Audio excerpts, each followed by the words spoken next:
मैं Nitish Kumar Mishra, DAV PG college Siwan. आज हम सातवाहन और उनके शासन के महत्व पर चर्चा करेंगे। प्रथम शताब्दी ईसा पूर्व में आंध्र सातवाहन वंश की स्थापना महाराष्ट्र में हुई और उनका इतिहास लगभग 3 शताब्दियों तक उतार चढ़ाव के साथ चलता रहा है। सातवाहन साम्राज्य के अंतर्गत समस्त दक्षिणापथ सम्मिलित था। उत्तर में मालवा पर भी इनका नियंत्रण रहा है। सातवाहन सम्राटों ने न केवल विदेशियों के विरुद्ध अपनी स्वाधीनता की रक्षा की है, बल्कि साहित्य के क्षेत्र में, कला के क्षेत्र में, व्यापार वाणिज्य आदि के क्षेत्र में काफ़ी अत्यधिक उन्नति हासिल की। अपनी प्रजा की भौतिक एवं सांस्कृतिक उन्नति का भी उन्होंने मार्ग प्रशस्त किया है।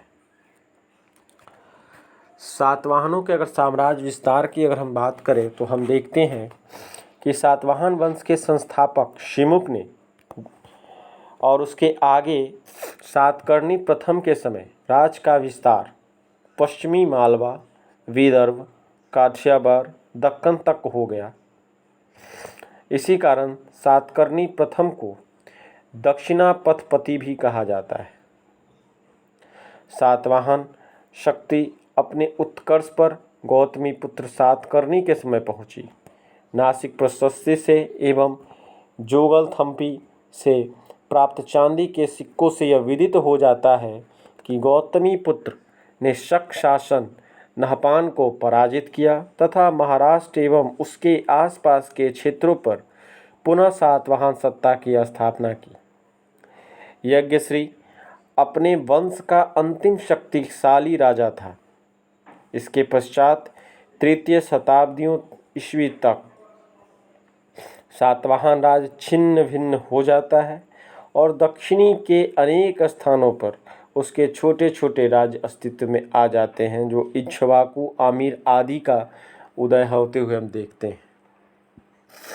शासन व्यवस्था की अगर हम बात करें तो शासन व्यवस्था में सातवाहन राजतंत्रात्मक व्यवस्था के पोषक थे। राजा का पद वंशानुगत होता था। कुषाणों की तरह सातवाहनों ने भी राजा में देवत्व आरोपित किया। सातवाहन प्रशासन की एक मुख्य विशेषता यह है कि उनके अंतर्गत मातृसत्तात्मक तत्व ज़्यादा मजबूत था। यह बहुत बड़ी बात है। राजा अपने नाम के साथ माता का नाम भी रखते थे, जैसे गौतमी पुत्र शतकर्णी, वशिष्ठी पुत्र पुलमावी आदि। सातवाहनों की रानियां भी शासन में महत्वपूर्ण भूमिका निभाती थीं, जैसे रानी नागनिका तथा गौतमी पुत्र बलश्री, गौतमी वलसी। राजा को सहायता एवं सलाह देने के लिए सचिव एवं अमात्य होते थे। इसके अंतर्गत या इसके अतिरिक्त भंडागारिक, गौलमिक जैसे पदाधिकारी भी होते थे। प्रशासनिक सुविधाओं के लिए संपूर्ण साम्राज्य को विभिन्न आहारों में बांटा गया था। आहारों को ग्रामों में विभक्त किया गया था, जिसके प्रमुख को गौमलिक कहा गया है। आहारों को ग्रामों में विभक्त कर दिया जाता था, जिसके प्रमुख को गौलमिक कहा गया है। कटक और अस्कंदवार सैनिक शिविर थे।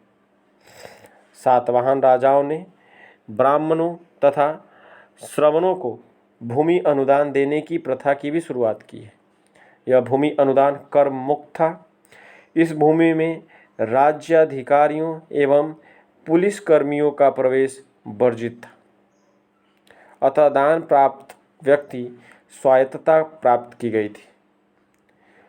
दानकर्ता को उस भूमि की स्वायत्तता प्राप्त की गई थी, प्रदान की गई थी। इस व्यवस्था ने आगे चलकर सामंतवाद का विकास भी उल्लेखनीय रूप से हम देखते हैं। सातवाहन समाज वर्णाश्रम धर्म पर आधारित था। चारों वर्णों में ब्राह्मणों को सर्वोच्च स्थान प्राप्त था।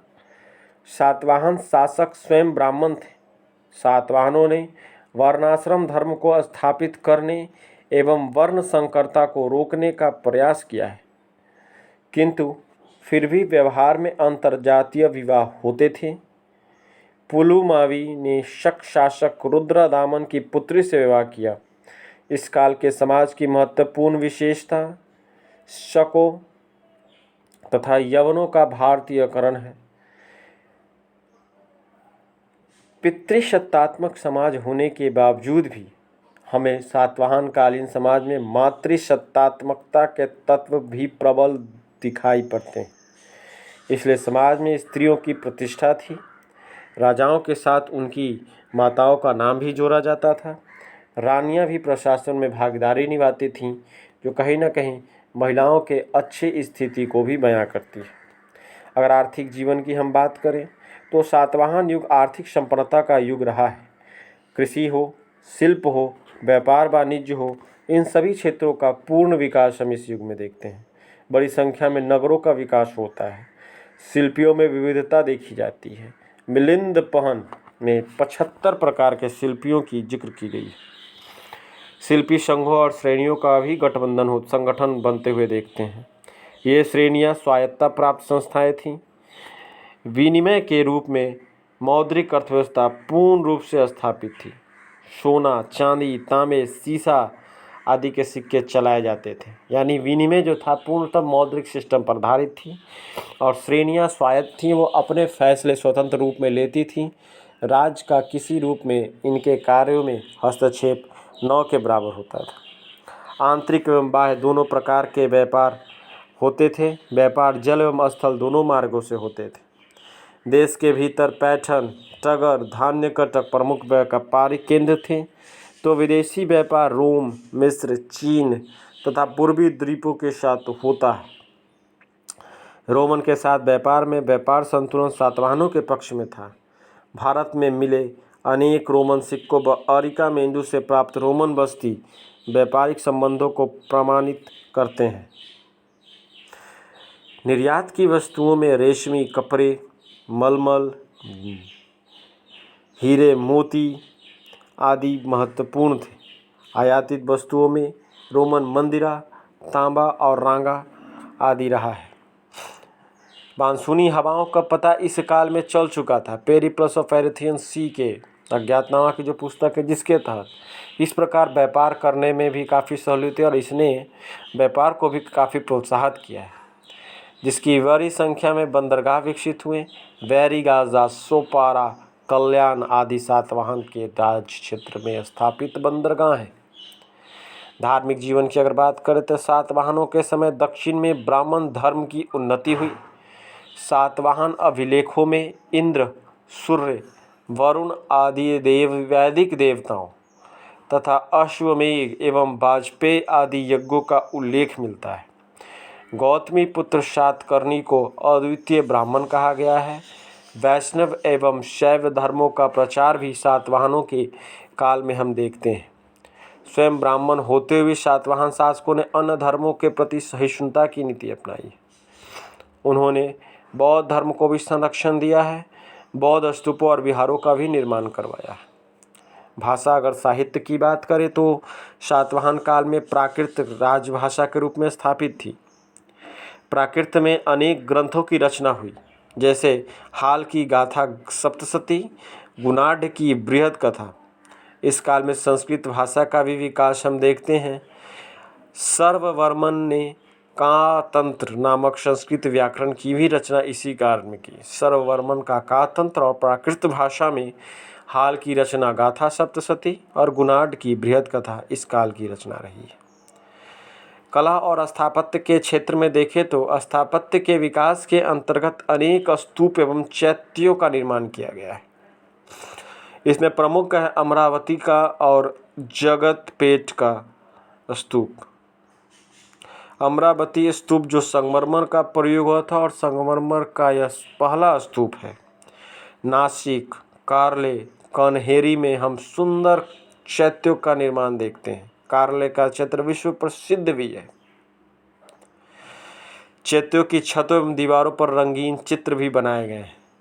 चैत्यों के निकट सन्यासियों के निवास के लिए विहार और मठों का निर्माण भी किया गया है। इस काल में हम अनेक शहरों का निर्माण और उन शहरों की सुरक्षात्मकता को ध्यान में रखते उसकी घेराबंदी भी देखते हैं। इस प्रकार हम देखते हैं कि सातवाहनों के साम्राज्य विस्तार, शासन व्यवस्था, सामाजिक जीवन, आर्थिक जीवन, धार्मिक जीवन, भाषा एवं साहित्य कला और स्थापत्य, इन सर्वत्र क्षेत्रों में सातवाहनों ने काफ़ी प्रगति प्रदर्शित किया है। और सातवाहनों के शासनकाल में भाषा, साहित्य, कला और स्थापत्य के क्षेत्र में हम काफ़ी उन्नति होते हुए देखते हैं। धन्यवाद।